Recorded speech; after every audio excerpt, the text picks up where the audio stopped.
In an age where everything is speeding up, what if the answer is to slow down? Pico Iyer isn't just a travel writer, he's a soul traveler, and Aflame isn't just a book, it's a mirror. Born in Oxford, raised in California, and drawn to the temples of Japan, Iyer writes with the clarity of a monk and the curiosity of a child. In Aflame, he reflects on a world consumed by urgency, distraction, and noise. But rather than adding more heat, he invites us to sit with the fire and listen.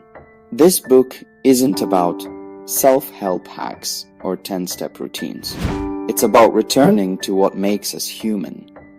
Our stillness, our inner space, our awe.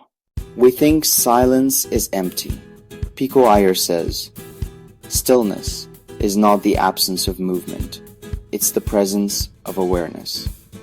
In a time where attention is currency, the most radical act is to stop. When Iyer visits the Dalai Lama or walks through Kyoto's temples, he isn't escaping the world, he's meeting it without filters.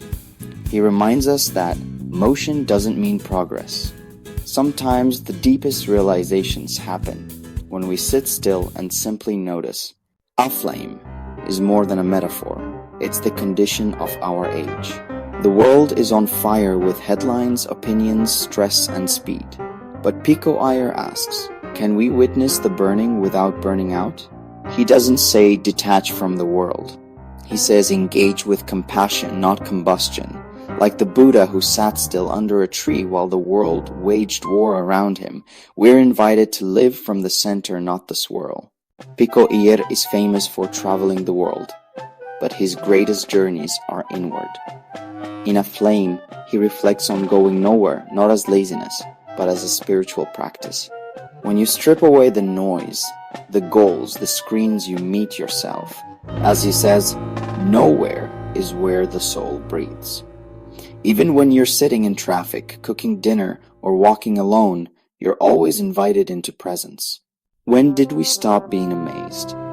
Iyer argues that awe is not just poetic, it's practical. Awe pulls us out of ourselves, and in that moment, ego loosens its grip. He describes walking into a Japanese shrine at dusk, watching fireflies blink in harmony.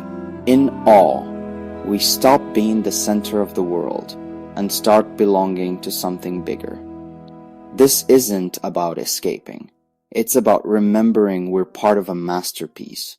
In one of the most touching reflections, Iyer writes about his parents' deaths. But instead of despair, he discovers something deeper. To love is to lose, but to lose is to learn what love really means. He invites us to carry our grief not as a burden, but as a sacred companion. Loss teaches us presence. It softens us.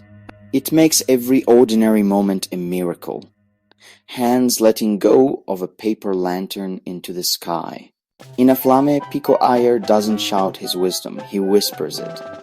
Like a friend reminding you of something you already knew. Stillness is not passive, it's powerful. Silence is not empty, it's sacred. And in a world aflame, the most courageous thing you can do is to feel fully. If this message spoke to something deep in you, you're not alone. We need more people who choose meaning over noise, presence over pressure. So if you want to keep exploring profound books and life-changing ideas, subscribe to Mr. Summary. Because sometimes the smallest ideas light the biggest fires. In an age of speed, I began to think, nothing could be more invigorating than going slow. In an age of distraction, nothing is so luxurious as paying attention.